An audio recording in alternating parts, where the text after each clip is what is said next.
Hello, everyone. Welcome back to the Nightmares Podcast. I'm your host, Zachary Smith, and I also have Mark the Italian Job Conway with me here today. Mark, how you doing? I'm good, buddy. I'm very good, very good. Good to hear. Okay, so we have a really cool guest who makes really cool shit, and I'm just going to introduce him and let him talk about his stuff.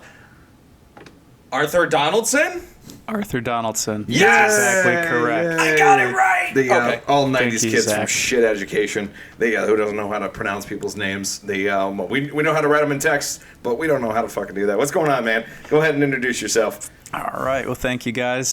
Yes, I'm Arthur Donaldson. I run a company called Savage Silicone. We make silicone masks and artwork. We've been around for quite a bit of time, but maybe about 10 years here and there. But been full-time 2 years, since 2020. I've been out of the corporate world and into the art world and working day and night to try to make the finest silicone products available. I brought one to show you guys, but there's a ton of directions I could go. Just let me know let me know where do you want me to go with how to describe what the business actually is. A lot of people don't even know what a silicone mask is a lot of the time. It's like a normal mask, but it form fits to your face and is about 10 times more realistic, I'd say. It moves with your mouth, moves right up to your eyes, that sort of thing. So, yeah, sorry. It definitely is, man. And I think we're going to get the harder part out of the way on this one, just because you are debuting a mask here on the Nightmares Podcast, which we are just so fucking excited about, which is awesome. And obviously, too, is I'm wearing my 90s Nickelodeon horror-based, one of them as well. It was either this or Are You Afraid of the Dark shirt. But that being said, you are going to introduce this particular mask, and I'm very excited. I got to see it a little bit before, but I know our audience is going to be fucking thrilled, man. So if you want to go ahead and bust it out, and then we can get this out of the way. Sure. In the very vein of 90s-inspired products, we have something today. Got it on the side of the table. I have to bring it all the way go ahead over. and move it out. Yeah, see what we got.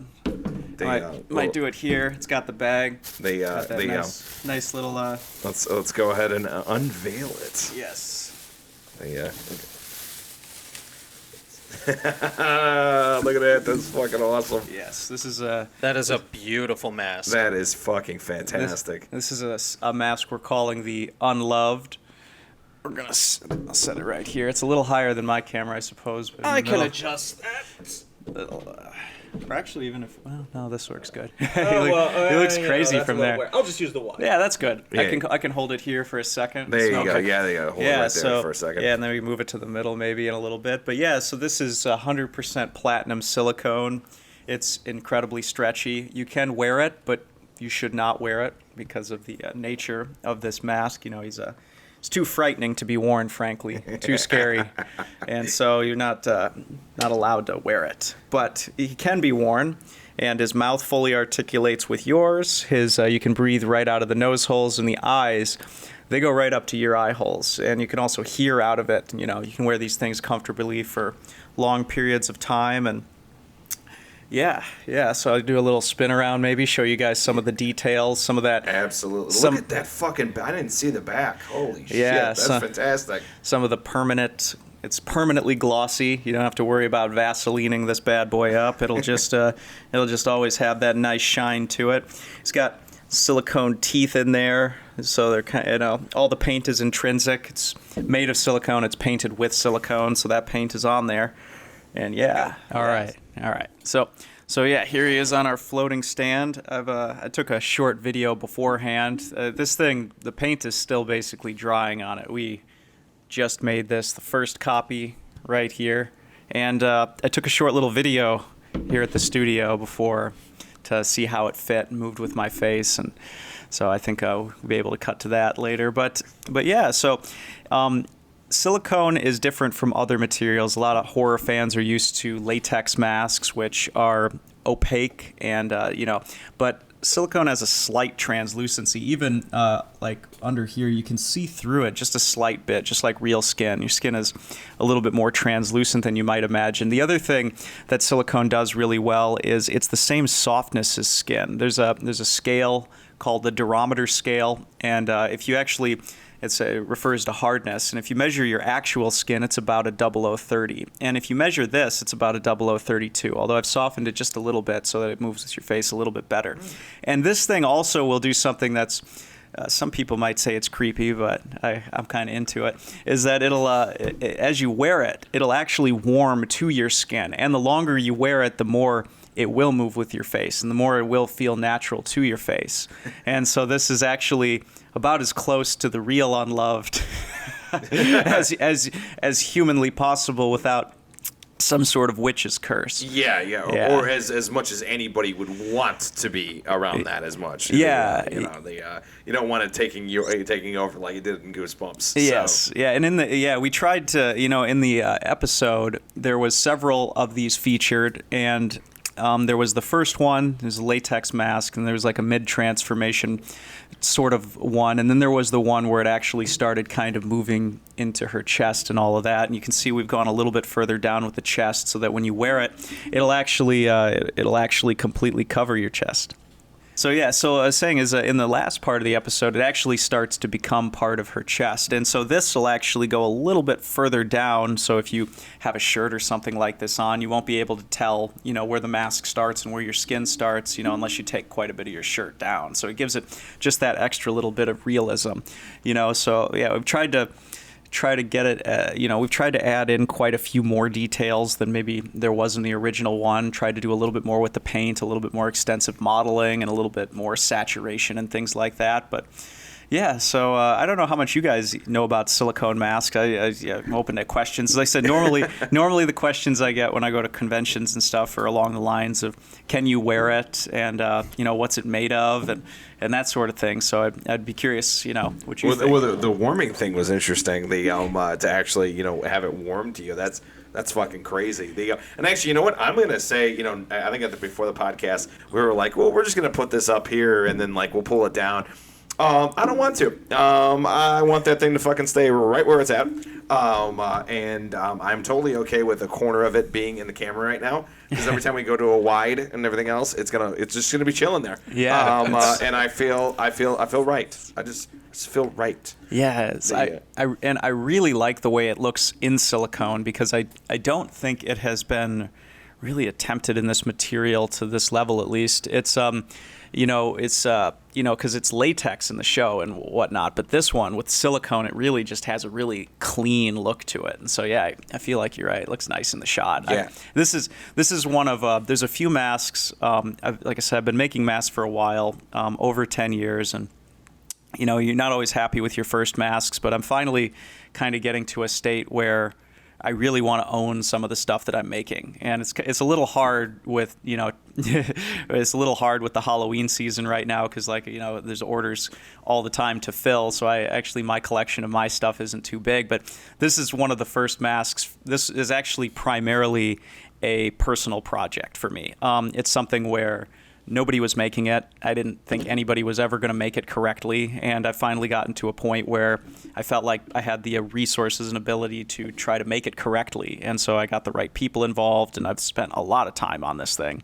And so this is definitely something that's just as much for me as anything, because what else, I guess, is the point of being an artist if you can't make the stuff that you want to see in the world that nobody else is making? Ironically enough, my rule for being in movies or being in projects or anything like that, if I don't want to see it as an audience member, then I don't want to be involved in it. I really don't. I don't give a shit.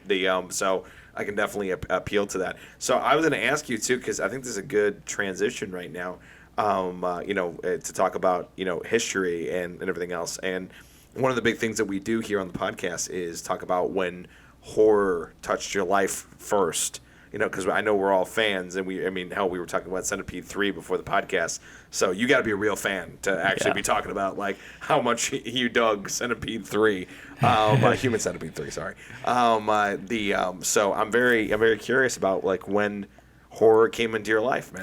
Well, yeah, and first I'll say, we were talking about this a little before the show. I don't admire Centipede 3 as a good film, but I was saying that I do think that the tone of Centipede 3 was actually pretty good. Like I thought that they had the colors right. I thought they had the mood right. I don't think the story was cool on a meta level, but I don't actually think it was a good film. I don't think it's I mean, it's something maybe I could rewatch at some point. It's almost like a novelty film. It's not like the sort of film you watch whenever it's on. Maybe you like to watch a piece of it or something like that. And I'm not really a fan of the Human Centipede series. The first one is, I think I watched that. It was like one of the first films I was truly horrified to watch. I was just like, man, like it's like there's been a few others I can't, but that one's horrible. And the second one, I don't even think I got through that. It's just gritty. And I think the reason I watched the third one is because back then I used to read Fangoria, and it was an article on it, and I thought it might be cool and whatnot. But so horror touched my life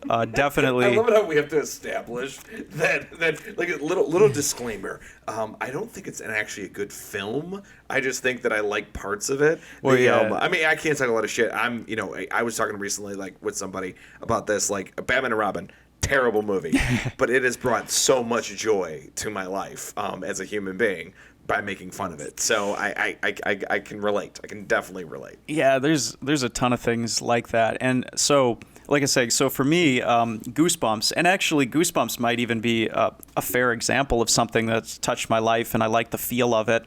And I maybe don't even like Goosebumps that much. And what I mean by that is I like the covers. You know, I like looking at the covers. I bought them. I'd read them occasionally, I think, because in school we used to have a point system where you had to read so many books and test on them.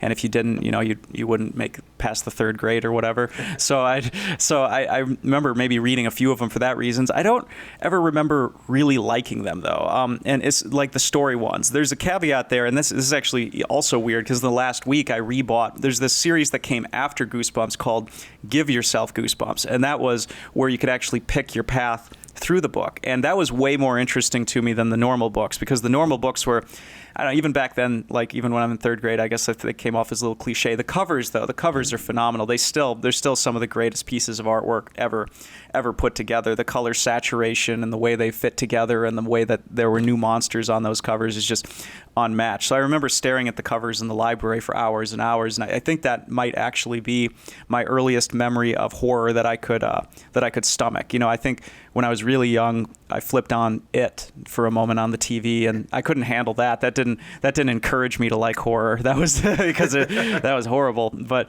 but Goosebumps definitely was that subtle way into it, and I can't even imagine my life without it. And it's so powerful. I actually feel bad for the people that are in the a generation a little bit before or a little bit after, and I almost missed it. Because the only way I even saw the episodes is through Blockbuster, because I was growing up and they aired in the mid 90s, and I was born in 92. So when these aired, I would have been 3 or 4.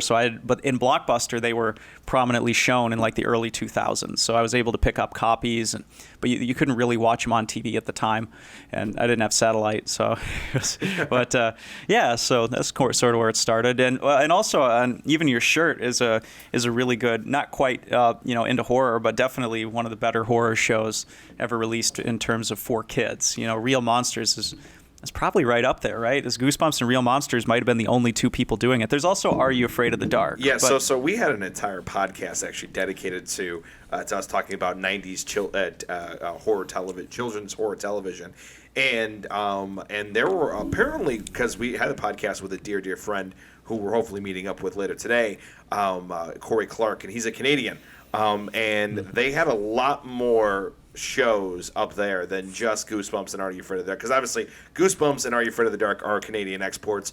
It's very hilarious to watch Canadian kids try to be American kids, even though they say in a boat quite a bit in that show. But apparently there was a lot more. But it was you only really had a handful.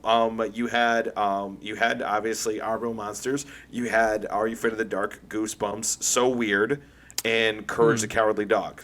Courage, yeah. Courage is another one. And I don't know what it is. You see so many remakes nowadays of things, and then you go back to the kids' cartoons in the 90s, and it's like those were the only people coming up with original monsters. It's like, they hardly ever use new monsters in new movies, but it's like, man, it was the kids' cartoons where you'd see the new stuff. There was a lot more money being passed around, I guess, back then. And Zach had a similar experience with a lot of those shows, except he was at the competition. He was at Hollywood Video. Oh yeah. Yeah. We didn't have a fancy Hollywood video in our towns. No, I grew up in the city, and Hollywood Video was like a few blocks away from my house at the time. So yeah, I would go over there and I would just browse the horror section, and I discovered so many things, shows, movies, you name it. That's where I discovered Street Sharks. Oh, Street Sharks is excellent. Like Yeah. that, and that's another thing. The covers. Oh my God, they're so good. But the show, I never actually remember a storyline of Street Sharks. I don't know if you can remember one of the storylines, but the covers in the episodes, they were good for the graphic design. I mean, that's how I used to pick and choose whatever I was going to rent. I'd look at the cover and I'd be like, ooh, cool. And since I was a huge Shark fan back then, I saw, because everybody was in the Ninja Turtles, and I'm just like, I saw Street Sharks and I'm like, yes! Yeah, we're on the same page. I've got like a weird fixation with hammerheads because of that show too. It was like, Really? Yeah, the hammerhead. I don't remember which character he was, but he was definitely the cooler one. Okay. Me, I'm a Yeah. cliche Great White fan. So. Definitely that. And then also too is speaking of horror shows and also really beautiful cover art was also Animorphs. Animorphs. The book covers were fantastic, and then also the show itself was kind of a mix between it was like a Power Rangers and Invasion of the Body Snatchers hybrid. Do you remember too? And that's interesting. So after Animorphs had a specific kind of cover, like they were all computer generated, and I don't know if you guys remember, but there was actually a period after Give Yourself Goosebumps where Goosebumps tried to do that. They tried the Animorph cover style. I don't remember that. And and actually it's funny you don't remember. Like I was even looking on eBay. Those books are a ton of money because I don't think anybody remembered it. So like I think the first, and it's so weird that I know this piece of knowledge just because I was looking it up, but it's like the first 20 Give Yourself Goosebumps, the series after regular Goosebumps, those were their normal covers. And then at a certain point, they switched over to computer-generated covers that looked very similar to the Animorph thing, except without the, they didn't have an animal changing on the cover, but it was 100% in that style. And I remember this very specifically at the library. I'd see the Animorph cover, and then I would see the Goosebumps cover and whatnot. But I don't know, yeah, so it was always an interesting time, and there was, and I think that it's kind of cool to think about that because you had it covered from so many different angles. You had the books and you had the TV, and also too is I guess our parents were involved, but they weren't as fucking involved as parents are today. Mm-hmm. They're like it's on Fox Kids. I'm sure it's fine. He can watch it and everything else, and they'll be fine. He's up at 6 a.m. and he's not bothering me, so I'm gonna go to fucking sleep. It's funny. Most of the Goosebumps weren't really scary. I mean, Haunted Mask was scary, but it's sort of scary. But the first one actually, what was it? It's the first episode of Goosebumps was the Haunted Mask. No, but the first book, which they did eventually adapt, Welcome to Dead House, is actually a really scary episode. It is. It's a whole it's the first. I think it's the first zombie thing that I ever saw. Yeah, it's terrible. I mean, there's a few I think that are genuinely terrifying. Welcome to Dead House is pretty scary. The one with the plants in the basement, that one's pretty scary. And then there's another one, I think, Werewolf Skin, that happened later. That one's pretty intense. Yeah, Werewolf Skin's ones is interesting. And then also too is and there's, we went through a lot of these, a lot of the episodes, but there's a couple of them that are just very, Nostalgia Critic had a great quote about Goosebumps. He says, worrying about if Goosebumps is scary or not is like worrying about if Scooby-Doo is scary or not. He's like, it's kind of not the point. Mm-hmm. And I'm like, I was like, I really agree with that. Like, Are You Afraid of the Dark is the one that won merits on having good atmosphere and being creepy and pushing boundaries. Like Goosebumps was always meant to be kind of this, wacky thing. And then when there is genuinely scary moments, you go, oh shit, this is very shocking and surprising. And and then also too is when, and there's a few episodes that stand out, or one in particular that stands out when people actually have consequences, like the House of No Return. That's a good episode. That one's good. I think I joked in the last episode. I was like, that's where that kid knew he was going to be in sales the rest of his life. He's like, yeah, if you let me go, I'm gonna, 3 more kids are coming behind me to the ghost, and those kids are dead. Those kids died. Yeah. That kid set those fuckers up to die. So so it was not a necessarily kids got away with shit. Well, no, and I actually read the Give Yourself Goosebumps. The one I bought, and well, you might maybe if you could pull up a cover of this because it's probably it's my favorite cover of all time. And I guess I wasn't sure if I'd say that, but I'm pretty sure I'm settled on it, even though it's not an original cover. There's a Give Yourself Goosebumps book called Beware of the Purple Peanut Butter, and it's like I said, lesser known book, but I remember it for the cover. The cover is phenomenal. The colors are perfect. It's just like I remember looking at it when I was a kid. And I mean, there are a lot of great covers from the original one, but I reread it the other day. I didn't have enough time to read through the whole thing, but it's actually scary. Like the ending I got to, it ended with the kid. Like he ate the peanut butter and he shrunk, and there were two things. He could have either ate the peanut butter or the cake in the fridge, and it's a book where you get to pick. So I picked the peanut butter, and if you eat the other one, I think you grow, and if you eat the peanut butter, you shrink. But I shrank, and then I ended up in my stepsister's dollhouse or something, and it turns out the dolls were alive, and they basically killed me. And I mean, it was like that was well shit. Yeah, Damn. I was like for a kid reading it, I was like that's actually pretty visual. But the other thing that we're going to bring up to you is, and this is so weird because this thought just occurred. This is the very first time in my life that anyone's brought up Animorphs ever. Like, no, outside of me seeing the covers, Really? No one has ever talked about it to me. Not other kids, not other adults. Just here. This is the first time it's ever come up. And for the covers being so good, why is that? Why is there no Animorphs TV show? Or why is there no kids wearing Animorphs things? Or if I even came here with an Animorphs silicone mask, why is it that everyone would be like, what the fuck is that? I have a theory on this, and then I want Zach to give his opinion because he was about to switch over the camera. But I think that show was too intelligent for its own good. I think that show was dealing with concepts of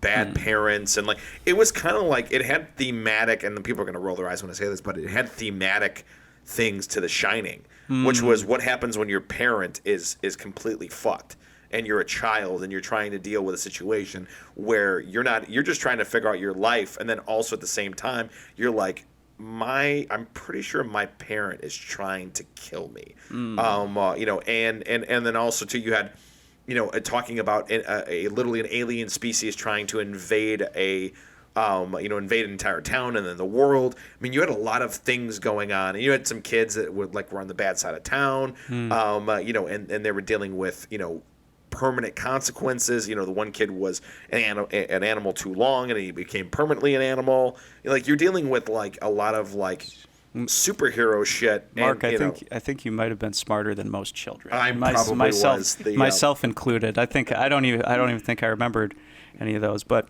I think it's for that reason that a lot of people that you were dealing with a lot of concepts, and you were marketing. You should have marketed that show to teenagers rather than kids. It might have been, actually. I'm not sure. But back to the other thing. I don't know if so I gave you guys my answer a second ago, but what would you guys have picked? Would you have eaten the cake or the peanut butter in that book? Oh, that's a good because one way you grow really big, and one way you shrink to big as a doll. The dolls will kill you. I don't know what happens if you get big. I guess now knowing that knowledge, I would have gotten. And I didn't have to. I mean, that was another choice. There were 3 choices that led me to the dollhouse. I didn't have to go inside the dollhouse. I could have stayed outside, but there was a cat after me, and choices to have. Yeah, I don't know, but I didn't. I wanted to hear Zach what he had to say about Animorphs. Sure. I don't want to move away from that too quickly.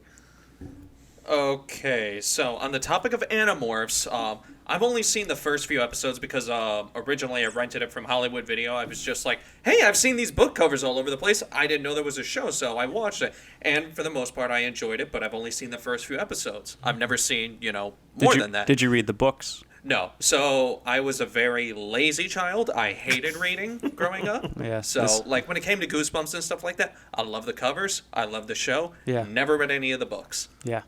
Yeah, and it was the same thing with Animorphs. Now, as for the choice, would I choose the cake or would I choose the peanut butter? Just knowing me personally, I like peanut butter more, so I probably would have gone with peanut butter. So you'd be okay being small? No, I hate being small. No, but you'd be this, yeah. So, but the other way, you'd be giant. Okay, so question: do you know what's going to happen to you before you make the choice? At the time, no. At the time, when he opened the fridge in the book, it was mystery peanut butter, which was actually purple. Mm-hmm. or stale cake. He knew the cake was stale, but he didn't know why the peanut butter was purple. So it was actually a pretty hard decision that he was faced with. It's a good, well-written book, actually. I was surprised. I was like, it still holds up. Well, not knowing what the effects of each thing are, personally, I like peanut butter over cake, but if it's purple, I think I might actually go with the stale cake, just because, all right, if it's stale, I know it's edible. If I see something purple, I'm going to be like, no thank you. And the heart of the decision, I suppose, is, I don't know, if you're small, you kind of get to stay private, like you just stay in your house and no one would know. But if you got big, like everyone would know right away. It's kind of like the difference between private or not private. Is almost what the book. I think as a kid, I would want to go big.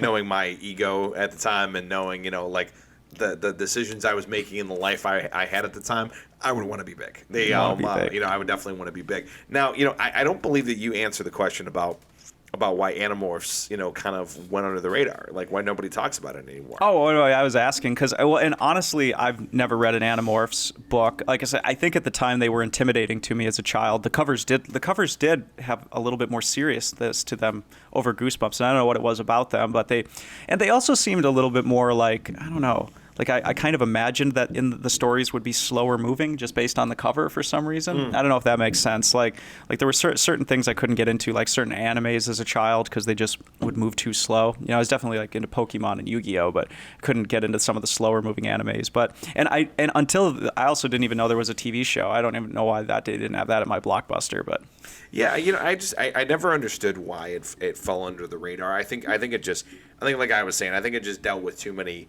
themes that were just too mature for kids to try to wrap their heads around. Well, and it wasn't horror. It was sci-fi. It was sci-fi horror. Yeah, and I think there is less of a demand in society, and this has got to be some deeper psychological phenomenon. There's definitely more of a demand for horror than sci-fi. I don't know why. But I'm pretty sure of this. And I guess like a lot of times people don't like. And this is almost counterintuitive, but I think the 70s burned out people on dystopian sci-fi, and because there's so much of it, and now when everybody thinks about sci-fi, they think about Star Trek and Star Wars, which is very optimistic and very there's nothing like too there's nothing too dystopian about it. Like it's very optimistic. So I think anytime somebody wants to talk about sci-fi, they're like, I want to talk about something positive, and then like, no, there's a lot of good sci-fi out there that's very not positive whatsoever. Yeah, but the other thing is even among like cosplayers, because like anybody that's been making masks for a while, like and granted, like I said, I only don't have that many in my collection, but I've talked to people that do have quite a bit, and it's pretty well known too that sci-fi masks don't sell that well. It's not even just among silicone masks, but latex masks too, and maybe even people that make costumes. But a lot of people are making in this sort of industry are making horror stuff, because I can always sell horror stuff. People off the street will buy horror stuff from me. But if I've got sci-fi stuff, it's not as popular, and I think a lot of people know that. And I don't know why. Like and if you kind of assess what cosplayers are wearing, it's not really sci-fi stuff. Sometimes it's licensed sci-fi stuff. It's never obscure sci-fi stuff, And I don't know. I don't know. Maybe I haven't thought about this enough. Actually, this is a really good, interesting topic about horror versus sci-fi. Yeah, and I could be completely wrong here. No, I for whatever reason, like I think people, for whatever reason, people are far more comfortable with licensed sci-fi than unlicensed and generic sci-fi, but people are far more comfortable with just generic horror. And if I had to take a guess, I think that because we all grew up with going to the Halloween store, and at Halloween time, and there was always 1,000 generic fucking horror masks. There was always that. There was the werewolf, the Dracula, the squid monster. Not necessarily Creature from the Black Lagoon, but like just a bunch of fucking generic shit was readily available, but there was never any sci-fi stuff. And this has been as far back as I can remember. But there's always been licensed sci-fi shit. Always. Star Wars, Star Trek. Anything that's licensed but not generic. Well, and it might go back to, I'm trying to think it through now. It might even go back to deeper, like psychological things. Like, with horror, if you think about like the outcomes of dressing as a horror character. Like a lot of the outcomes are good. I mean, you can either be intimidating to somebody, like somebody will see and be like, oh, that's intimidating. He really looks like Michael Myers. Or the possibility exists that you could actually scare somebody, and who doesn't love that? Like you actually scare a child or somebody you know. And I mean, and if it's just in the moment, it's kind of, and everybody understands it's just in good fun, you've had a really positive outcome to that moment. But if you think about the outcomes for wearing a sci-fi costume, it's different. You can't be intimidating. You can't be scary. In fact, like the only outcome maybe that you could achieve is people would wonder what you were. It'd be either confusion or maybe thinking you were weird because you're like and the only way it could be cool is if you were wearing like a full like mech outfit or one of those really big robot ones or something. But it always has to be. It always has to be something licensed. Yeah, well, that's because that's the third outcome is recognizability. So somebody could think it's cool based on recognizability, but if it's just I guess you could come up with a cool sci-fi character, but I don't know. It's really hard because it's almost like there's limited sci-fi characters that are distinctive. I don't know. I think it's also too is that horror is always directly linked with the one day of year that we all dress up and pretend to be somebody else. That's Halloween. And I will say, I think the exception that breaks the rule here is aliens. Aliens are the bridge between these two categories. So I won't lump aliens into sci-fi because they're also horror. I mean, they do cross over in both, but I mean, good alien masks can be either. And also Predator as well. Zach, this is like I can't begin to tell how much this is in your wheelhouse because you are a equal amount fan of each genre. I don't think that one surpasses the other for you. Like when it comes to sci-fi and horror, like I think you're in equal parts. It's almost like peanut butter and jelly, like for you. Like it's equal parts on both sides. Well, I mean, for the most part, I've grown up with both my whole life. Like horror, action, sci-fi. That was my entire childhood. While people were growing up with Barney and whatever the fuck people watched as a kid, I was watching Schwarzenegger. I was watching Freddy, Jason, Alien, Predator, Pinhead, stuff like that. Okay. Well, I don't want to get too off topic, but I'm curious now because I guess first question: do you cosplay? Any chance I can. So not generally at conventions. I do go every Halloween. I make my own costumes. My ultimate goal in life, there are two costumes that I want to make or somehow get, whether I buy them. It is a Hellghast costume from Killzone and a Predator costume. But neither, I mean, we established that Predator bridges the gap, and the other one I'm not familiar with, but I'm assuming is that a horror character? No, Hellghast are from a video game called Killzone. It's a sci-fi futuristic war shooter. Okay. So, and I've just always... It was my favorite PS2 shooter as a kid, so I've always just wanted that costume. I just thought it looks cool, intimidating, and stuff like that, and I want it. It looks awesome. It's futuristic. It's kind of sci-fi, but meh. But, I mean, yeah. Other than that, there's plenty of Star Wars characters I've always wanted to cosplay as, like a real Darth Maul looking character or Zarbok. Well, and and that, like I said, that's definitely licensed because there's definitely a lot of demand out there for like Darth Maul masks and stuff. That's almost outside the thing. It's like I said, it's probably just more the obscure sci-fi ones, the ones that are a little bit blander. Darth Maul is intimidating in some way too. He's got a coolness to him. I think also too there's something to be said about when it comes to horror culture and then sci-fi culture. And horror culture is generally accepted by everybody. That's number one because everyone has it in the zeitgeist because of Halloween and because of everybody's general stuff. And the thing is that everybody jokes now that nerd culture has taken over the world. I was like, licensed nerd culture has taken over the world. Yeah. So when it comes to just generic sci-fi or even obscure sci-fi, you're not going to get as much stuff just simply based on the fact that that everyone is very comfortable with licensed nerd culture. Let me ask you something. Are you familiar with Mech Warrior? Yeah. You talk about the one that has the Gatling guns for arms and stuff. Oh, yeah. They're literally walking tanks. No, those are perfect. If you could have a Mech Warrior thing, that's the perfect cosplay. That might be the best thing you could ever take to a con. Like, I've grown up with the games, and I've always wanted to try to either get an Atlas costume or a Timberwolf costume. Yeah. I don't know how the hell I'd pull that off, but I mean, just walking around as an Atlas at a convention, just The other thing maybe, and this... Maybe, like I said, I'm just trying to think through all the reasons. Is I think that in horror, fear is definitely I think, the most basic human emotion. You know, like lizards have fear. Like I think every animal, like fear is the most basic emotion. You know, like every animal can understand it for the most part. But sci-fi isn't based on fear all the time. It's more based on you know, being able to use how would you describe that? Emotions that come from sci-fi.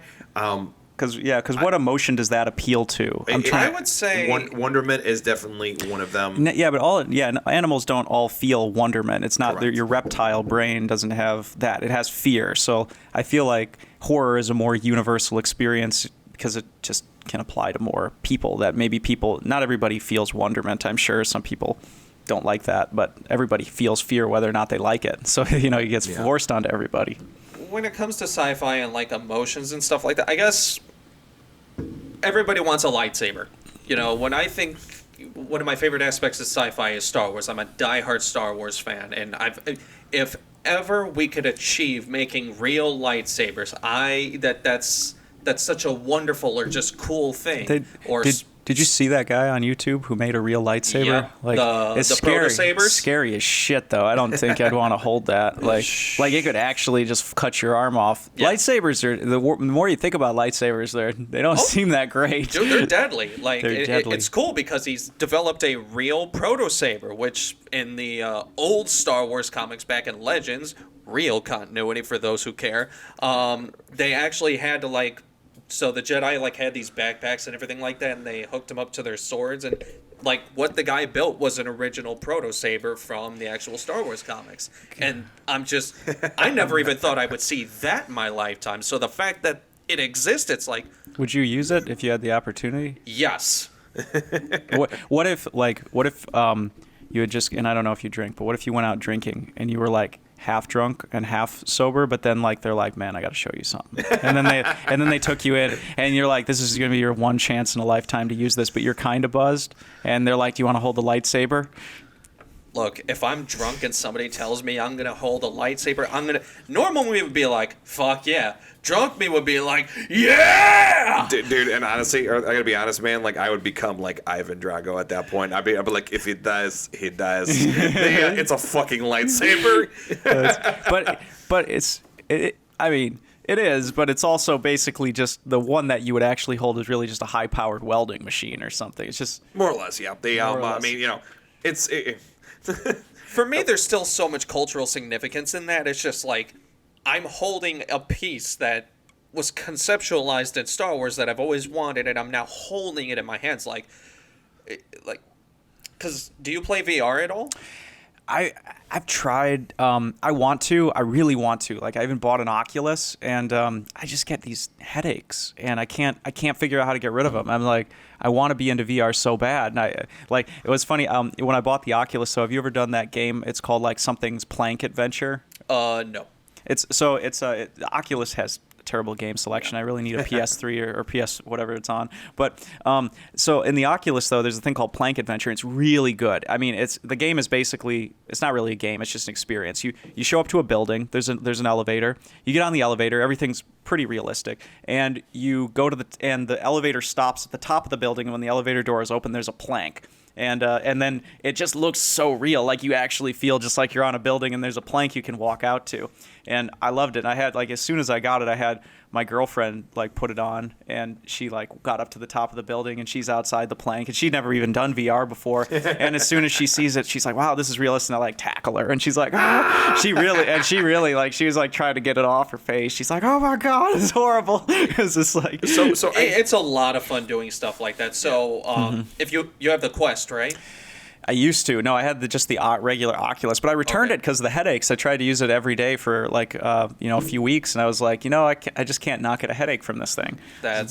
I'm sorry to hear that because I got a Quest and I hook it up to my PC so I can play all the Steam versions of everything. Sure. And there's a game called Blade and Sorcery, and it's just supposed to be this medieval combat simulator, but you can mod the hell out of it and turn it into a real gruesome, violent murder simulator, but with lightsabers. Right. And when you're like the first time I held the lightsaber in VR and just ignited it, it was one of those like holy shit moments. I did like that. I've done that at Dave and Buster's. Have you done the Dave and Buster's experience? I didn't know there was a Dave and Buster's experience. There is. They have a really high-end VR set, and maybe it's just that you pay like $5 and you only get to use it for 5 minutes, but it's a really high-end VR set, and you get to do the lightsaber thing with your hands. It's incredible. I don't know if you get an actual. I can't even remember. No. I think you don't get a lightsaber to hold. You get like glove things that you can use. But I did share that experience, and actually,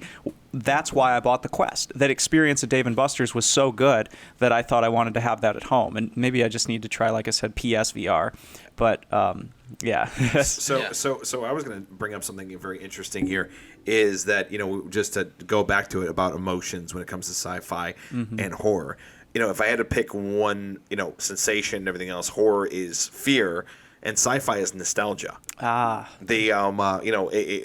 nostalgia is very site specific. And that's my entire point. Is like an iguana can feel fear, but it cannot feel nostalgia. Correct. To the knowledge of me. I guess maybe they're nostalgic all the time, and we just don't know it. Yes. I mean, but animals also can feel memory. A dog can have emotional attachment to a human being as they know that that's their human being. Mm-hmm. So, but it takes more development. So there's more steps involved with nostalgia. There's no steps involved in fear. So that's probably the reason why that horror is always going to be of the forefront in all of our minds, is because fear is going to be a universal emotion that takes no steps. You are either afraid or it's like fear is like laughter. It's involuntary. You do it. So I think that to your point, I think that that's the reason why that it's always going to be at the forefront, because fear is always going to be universal, and it's going to take the least amount of moving parts and steps. Yeah, exactly. So getting real philosophical here. Yeah, did you see there was an article I read a while? It's like there was a meme, and it was an article and a meme, and it was like scientists have managed to erase the memories of a clam or something like that, Total Recall style. And then the meme below it was like scientists like got the clam and they're like, "Do you remember?" And they're like, "Oh shit, what have we done?" The eternal as a mind of the air, eternal sunshine of the spotless mind, or I think that's what it's called.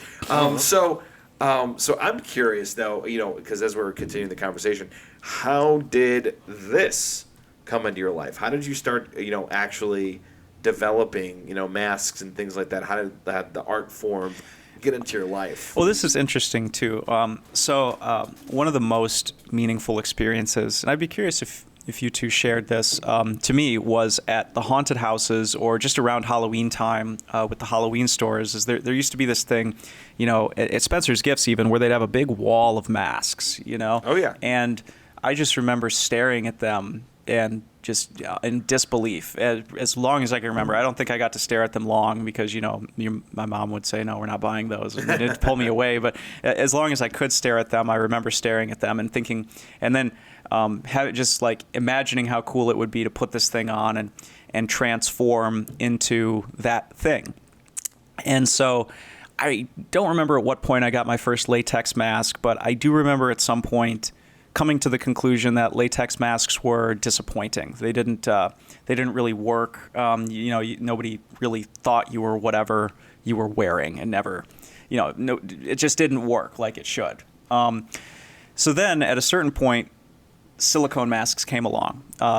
Silicone had never, as a material, been good enough where you could buy it and paint it and do all the things you have to do to get it into mask form. But it came along at some point, and they started selling them commercially probably around 2010. There was a studio that's no longer in business, a small one, that was selling them in 2010. And I remember getting my first old man mask. And I put it on, I got some Goodwill clothes, and I started doing things like pranking my friends or going out in public. And it works. I mean, nobody ever, like, you could go out and do things in public and nobody would ever know that you weren't an old man. And I knew this because I'd interacted with people, I'd done things in these masks, and I think there's a couple reasons why it works. The main reason is because people aren't, when they come up to you, they're not really concerned with whether or not your face is real. They're just like, people don't really pay attention to that much detail. I mean, and if you don't move your face a whole lot, you can definitely get away with these in public. It's something you could never do in a latex mask previously. You can't buy a latex old man mask and potentially pass in public as an old man, but you can do it with a silicone mask. And so to me, that broke my brain. It broke my brain that somehow there was a way that hyperrealism could be offered in a commercial sense to people. And it's like, what other characters are there? In fact, this particular mask, I mean, if you see the behind the scenes, the only way this was possible was with a team of makeup artists. They have to take castings of this. They have to take castings of the actor's face. They have to sculpt individual prosthetics that have to be glued together in a certain order and then painted on set. And then they only last for a little while. They only last like a day. And then when you take them off, you got to rip them off, and there's glue on your face, and you got to throw them away. And you had to pay thousands of dollars to have a professional apply them, and probably a lot more to have them made in the beginning. But these are reusable. I mean, and they'll last a very long time. 20, 30 years if you take care of them, as far as everybody knows, just because the material itself isn't that old. It's a relatively new style material, platinum silicone specifically. And in the 00 durometer, which I think is also a newer thing, but at least in the last 20 years. But and I've got silicone masks that are almost 20 years old, and they still in good condition. But yeah, so it's like a 5-hour makeup in 5 minutes, I think is what they, that's a phrase that's been around for a little while, but that's really what they are. It saves you all the hassle of doing that, and you achieve a look that you would not be able to achieve any other way. I think there is, just like we were talking about those base emotions, I think there is a demand in the world for hyperrealism, and I like being able to, provide a little piece of it. And I'm just hopelessly obsessed with it. So I can't. So those kind of led me to this point where it's like, wow, this is possible, and I want to be working on that. And it allows me to bring things into the world that people aren't bringing into the world. As far as I know, you can't buy something like this anywhere else outside of what I've taken the time to go do. And we have a lot of other masks like that where you can't get them anywhere. We make them, because nobody else was making them. Sorry, I went on a rant there. No. I absolutely love that. I love that. I mean, and yeah, I do have very distinct memories of going. Well, you know what though, and that is something interesting about. And to get more deeper on Halloween in particular, like, and how it's like that's a huge thing about all of our lives, and it's been very interesting to have discussions with a lot of people about it. Is that there's something very interesting about becoming something else. Yes. And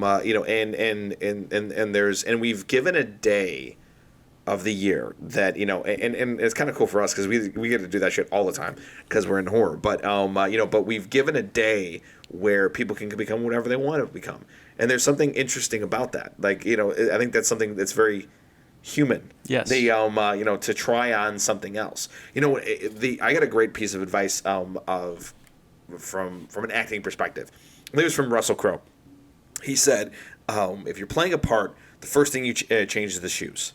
It's like, because you want to start from the bottom up. Yeah. And when you change the shoes, it immediately changes so much about what you're doing. Yeah. It changes the walk. It changes how things are done. And it's just something that's so interesting. It might even be a little bit more American than anything, but like, it's something so interesting about wanting to become something else. And I think that that's something really cool about your work is that you're giving people an outlet to basically become something else. Yeah. And it's in your vision. You get to see the joy on other people's faces of kind of becoming something else. And it's coming from a place of love from you because you put in so much time and effort and joy into it, and then to pass that joy on to somebody else of becoming something else is a very, visceral experience. I may be way off and deep and diving way too deep into this. I think you're dead on, and I think it's not only just when they we try to create something, like you try to bake as much beauty into this, and there's like a whole lot of nuance that I didn't start off as a great artist, and I still don't consider myself really an artist. I just consider myself somebody that's obsessed with these things. But it took, there's a certain beauty between layering, because essentially all this product is a lot of layers. And it's like, in order to get something more realistic, you just have to keep adding layer on layer and layer. It's like, well, first you've started with the undertone of the skin, and then you've added the veins, and then it's like, well, what other layers can you add? It's like, well, you can add layers of modeling in different colors, and it's every single step of it is layers. Like we started with white teeth, and then we added yellow, and then we added brown, and we could add even more layers. But what I was getting at in regards to what you were saying is people like to look at them also. Like you can display them in your house and find beauty in them, and I think that there's something cool about that too. People being able to own, I don't know, just things that a lot of time went into, where you're like, that somebody spent a lot of time trying to make that as realistic as possible, and I think people like that also, But, I think too, as something I realized as an adult, is there's something to be said about talking pieces. Like, when you have things that are in your house, like I love to bring people down here to the studio, like love it. I love to bring them down here and show other people's artwork that are friends of mine. And I'm gonna have to buy, eventually buy a mask from you to put it down here, sure. So I can go ahead and keep talking to people about stuff. It's cool because it starts conversations. And it's incredible. Yeah, like this thing I think draws a lot of attention. I haven't posted the full reveal yet, but I've done a few teasers of it getting pulled out of the mold, and even when it was rough and it didn't have teeth in it, people right away are like, that looks like you're working on one of those, from that show. I was like people know right away, and I don't know, there's something good about that. Well, that comes into an interesting discussion about what's a more powerful emotion, fear or nostalgia. Oh, fear, 100%. No, fear is fear. That's definitely fear. There's no. Well, yeah, no, I know, but okay. So I have a better question. What's more interesting? Nostalgia is definitely a more complex emotion because it's not just one emotion; it's a lot of things. But yeah, I think fear is definitely the most basic emotion that you can have. But nostalgia is complicated because nostalgia can be deja vu, or it can be memories, or it can be these feelings you just randomly get. And there's a lot of it doesn't even have words. I'm sure there's categories of nostalgia. And you're almost like a builder of nostalgia, because you think about this, man. And go to the wide real quick. You're looking at this. So Yes. This is my fucking childhood. Right. This is me on Saturday morning, watching Saturday morning cartoons, and and Goosebumps and everything else, and sitting on an ugly green couch with my very highly questionable black box that got me free cable. And I mean, this is like, and then it's tied to and a lot of other things too. It's tied to my me watching fucking Hercules and Zenith Princess Warrior with my dad eating frozen Reese's. Right. I mean, it's all that shit. Well, and to clarify too, most of what I do is original character work. A lot of what we're trying to do is bring new stuff into the world, but this one there was just an undeniable drive for me that was like, this has to be in the world. It's like, I mean, there are people that have, made them before, but I mean, it's like but I don't think anybody's tried to do it in Silicone to this level. So as a lot went into it to try to get it like this. I have a question for you. Sure. Are you familiar with the modern Doom games? Yeah, I actually want to get those. The Eternal one, right? Yeah. Eternal 2016. Mm-hmm. Are you familiar with the art style of the demons? Yeah, I love Doom. The earlier Dooms, I know it carried over a little bit, but it's definitely a lot more well rendered. Okay, so the reason I bring that up is because I've seen people take the style, the modern art style of the Doom demons and stuff like that, and make cool, just either original demons based off that style, which look really cool, or take it and adapt it to other characters from other mediums. Somebody converted a whole bunch of Star Wars characters and made it what if they were Doom demons? And I'm like, holy shit, that's fucking awesome. Right. So I don't know, I was gonna see if you had maybe any designs that were based off that idea or that style. Oh, the Doom games? Yeah. Well, actually, it's funny you should mention it. Well, we have one character that He's definitely an original design, but he's called Gorgon. He's a demon, and maybe I'll be able to send you a picture of that. But he he resembles the cover of Doom 2. But I don't think I've ever directly like pulled characters from Doom to try to, a lot of those characters are very, generic looking in a way, and not all of them, but it seems like in that time period, because the Doom characters are very similar to the Duke Nukem characters in a lot of ways, but maybe it's just because of the engine. Well, engine limitations. They were working with pixelated sprites and everything back then. So, I mean, it was what it was. But, I mean, like, the new styles and stuff like that, I fully recommend checking it out, because there's a lot of cool-looking demons now. Like, they've adapted them to, like, look realistic on modern engines and stuff like that. And it's like, they look great. In 2016, and like the Marauder and the Cyber Demon and all that, they look fucking awesome. Right.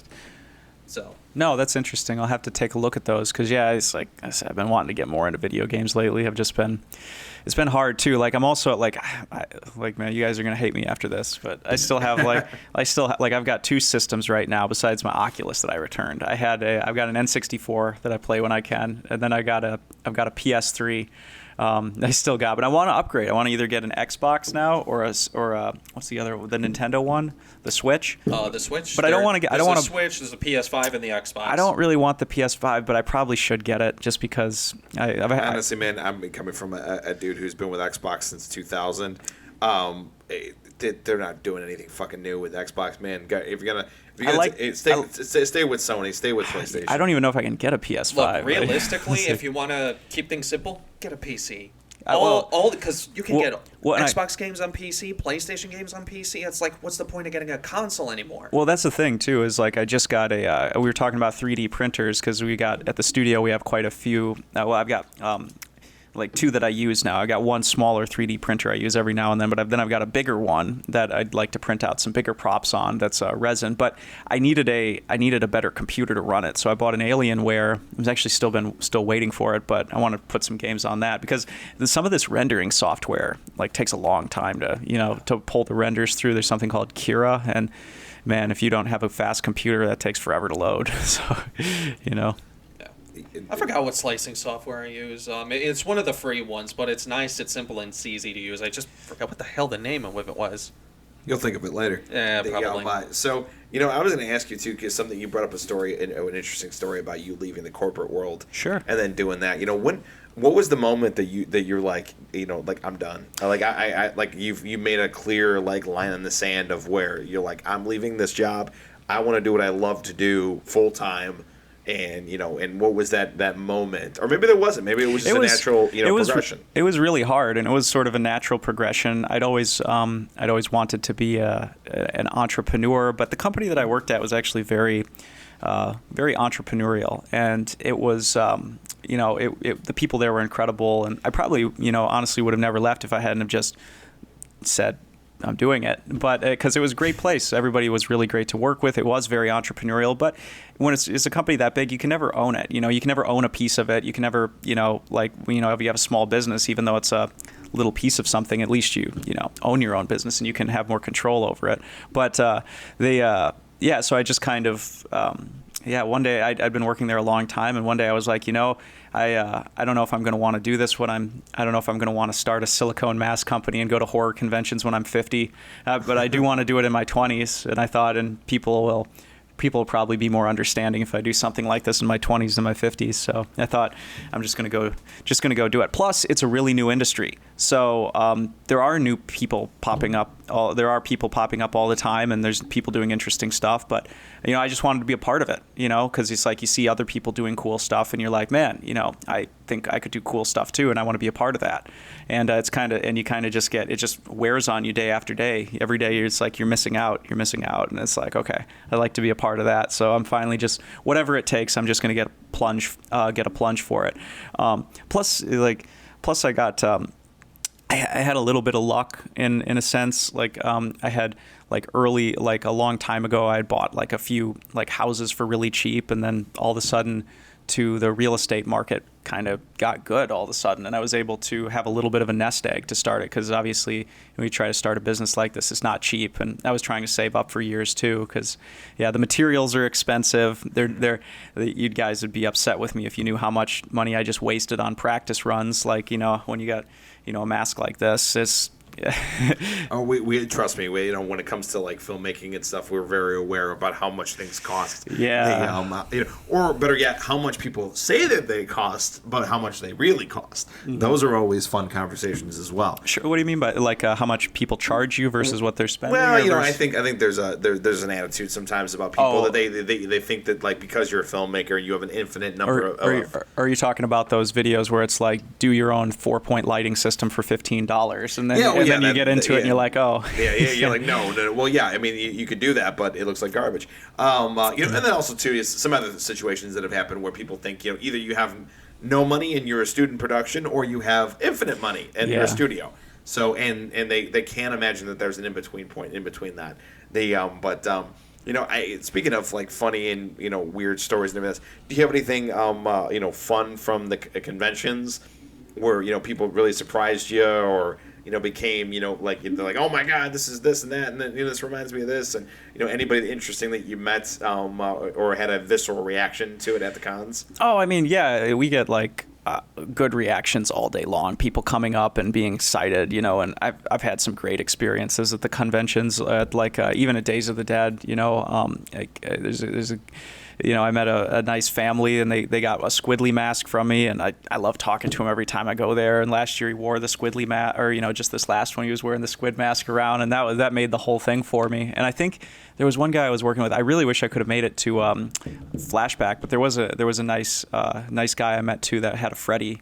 Well, I mean, actually, Eddie mask. Yeah.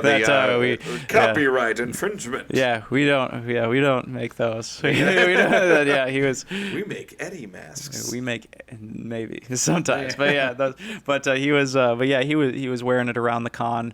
And that made me feel good because he liked it and whatnot. It was I like seeing people wear our costumes. I do like see people's reactions. I like when they come up and talk to you and ask questions. That's probably my biggest problem at conventions is I'll talk to one person for 4 hours about nothing. Not nothing, but yeah. I got a lot of shit from my girlfriend about talking to you for like 2 hours. Oh shit. That's the guy that you went up and talked to for an hour, and then you came back around and then you talked to him again for an hour. You're like, yeah, I did. Because I enjoy talking about Goosebumps and oh my god, doing shit and growing up in the Midwest. What's crazy is like my memory of it is that I talked to you for like 6 or 7 minutes. Like my memory is like you came up and we talked for a few minutes and then you walked around. But man, thinking back, that must have been like it was 2 hours. Actually a longer of a conversation than I think either one of us realized. Apparently, Sarah had gone literally left. Went and talked to Amy and Lon, went to the bathroom, went and circled around, and we were still fucking talking.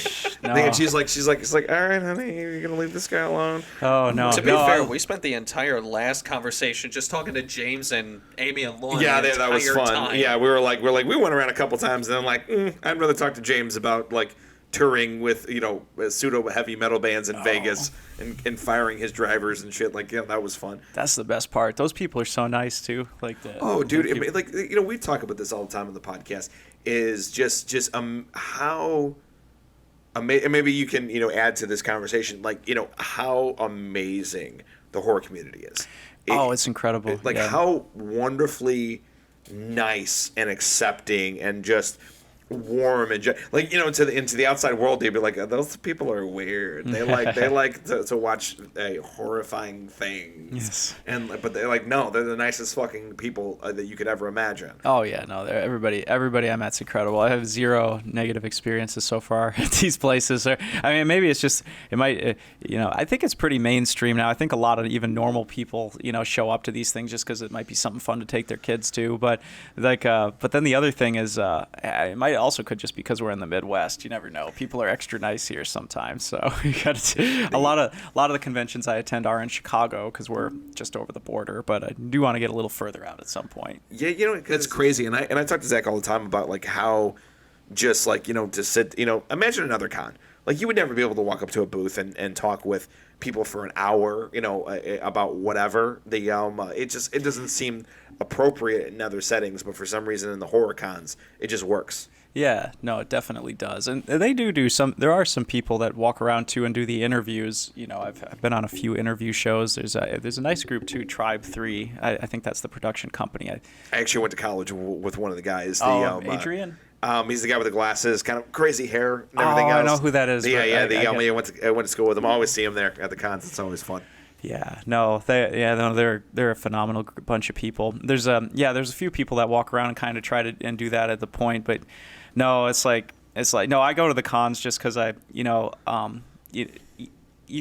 can sell more masks, just basically, making, YouTube videos or posts or whatever, or just like talking to people, or just like, reaching out to people, that in the community. But at the cons, they're just fun to go to. I just love going to these things and like meeting all the people and whatnot, and going to some of the, the events. Like, yeah, it's nothing like it. I love those cons. And the funny thing is, I always think about this. I don't think I've ever said it out loud. I think the hardest part would, for me, if we actually did host, get a table there, and everything else would be not being able to go and walk around because because we're so used to walking around and chatting with people. And you should 100% do that. I don't think it matters that much. And actually, you guys have the advantage because it's not like because it's not like you've got stuff you're leaving at your booth. Like, because I guess if you wanted to, you could actually set up like a mobile podcast thing, but that might be a little loud, but but you could, and then we absolutely, we've definitely talked about it, and I think it would be cool actually. Yeah, no, it could be cool. Maybe at some point. I don't know. Yeah, the sound. Yeah, you'd have to figure out the sound, but I think if you got over that technical detail, it'd be pretty cool. But I'm sure you could walk around, and the booths aren't a ton of money there. I mean, they're really reasonable. Some of the bigger cons we go to, it gets a little pricier. Like we go to I think the biggest convention we go to every year is one called Trans World. I don't know if you're familiar with Trans World. Yes, I am very familiar with Trans World. I've heard of it. Never been to it though. Yeah, I've never got a chance to be with it, but Amy and Lon, Dennis had done it a couple times. Yeah, it's not to be confused with the other Trans World, but it's Trans World Halloween. So okay. Very cool. But it's a very good show. It's it's in St. Louis every year. And you said you have been to it or haven't been to it? I have not been to it, but I've heard about it several times. From a bunch of other people. They say it's a fucking ball. It's a fucking ball, yeah. It's not the same crowd, and that's for sure. And what I mean by that is it's definitely an industry show. So you go there and you're selling to you're selling to people that have what's the word for it? Like, industrial donut machines. You'll see like guys selling donut machines, or sometimes they'll have like, the big inflatable stuff or big statues and lights. And the other half of it too, that's the full name of the show. And I think people prefer when you call it Trans World Halloween and Attraction Show, because I think the other half of it is Christmas.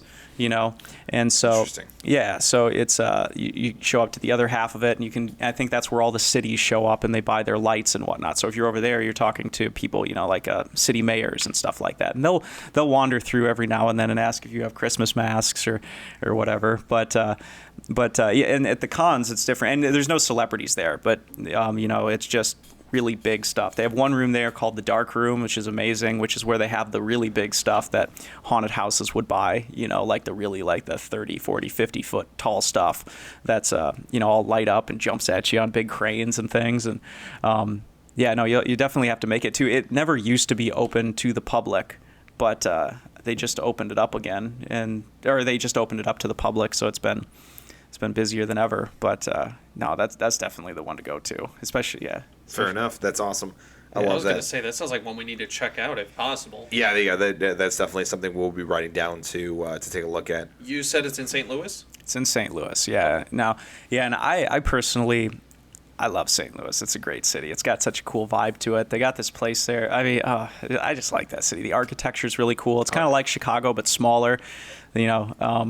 It's I'm trying to think. Yeah, there's stuff to do there. There's the City Museum there. I don't know if you've ever been to or heard of the City Museum. No, I have not. Definitely got to check that out. I mean, I was skeptical at first because I don't like to do events like that. But man, this is like an old abandoned shoe factory that they like converted into like a play park. It's supposed to be for kids, but definitely it's fun for adults. And there's like caves built all over it and weird. It's so hard to describe. But the point is that St. Louis is just a fun place to visit in general, as long as you stay in the proper part, as long as you stay in the right parts of it. That's just rules for anywhere. I was going to say that's a rule for any city. Yeah, exactly. Yeah, and I mean, yeah, it's just like you get a little far and out on the one side, and there's a lot of abandoned buildings you got to avoid. Yeah, but exactly.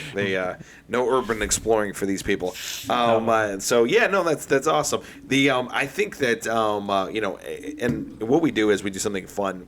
We wrap up every podcast with a question of the podcast, and we were talking about some very interesting thematic and psychological things. So I have an interesting question for everybody. What is something that, this is kind of deep, what is something that scares you, but you know in your heart of hearts that you got to do it, that you got to run towards it, for whatever reason, it's something that scares you, but you're like, I gotta fucking do this.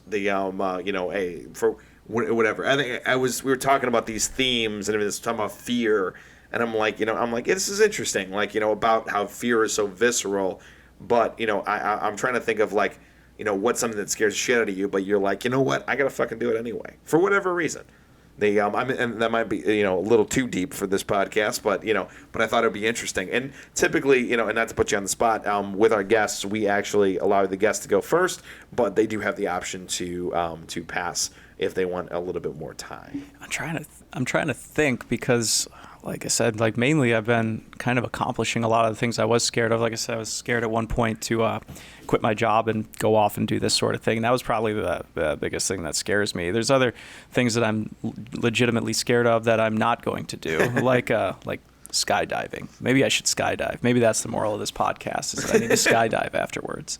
But let me hear your answers. Maybe I'll have a better answer. Hey, Zach, this might be interesting for you. All right, I'll go first. So for me, it's swim in open water with a great white shark.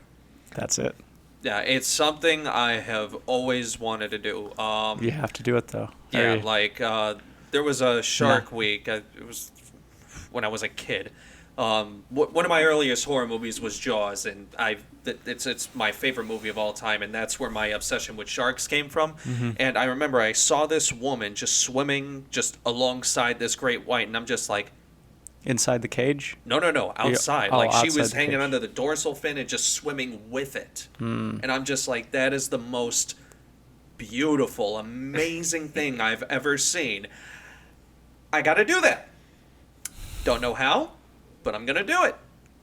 So, yeah, swim in open water with a great white shark. That's my biggest goal in life. All right. I think something for me is something similar to what you did, which is finally step away from a full-time gig and do what I love to do, which is create cool shit, and make movies and create content and open merchandise and follow the path of what we want to do. The idea of grandiose dreams is they're fantastic, but they can also scare the shit out of you. Because two things. One, a fear that everybody thinks about, which is what happens if I don't get it, and then a one that nobody thinks about, which is what happens if I do. And how do you handle that? We're if I had to give us a mission statement, we're very different, because we do the YouTube shit, but we also do narrative content. We actually make movies, short films, and things of that nature. And something that we want to do is be Hollywood's competition.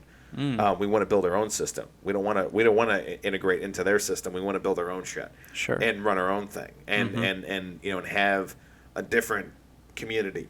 Very much unlike the actual horror community that you meet at the cons.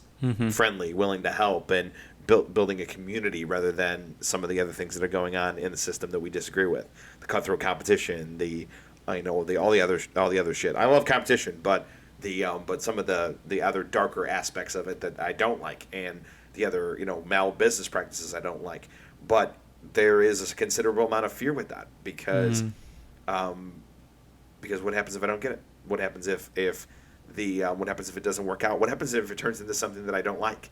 These are all reasonable fears, but I know in my heart of hearts, and I've known it since I was 8 years old, and I watched Jurassic Park, and I was smart enough to figure out that I didn't want to actually be in Jurassic Park. I wanted to make believe that I was in Jurassic Park, and walked on my first stage in theater, and knowing that that's where I wanted to be, even though it scared the shit out of me. I know that those things scare me, but I know that I want them and need them in my life more than the actual fear. So I will just go for it rather than worry too much about the fear, and also because I love it.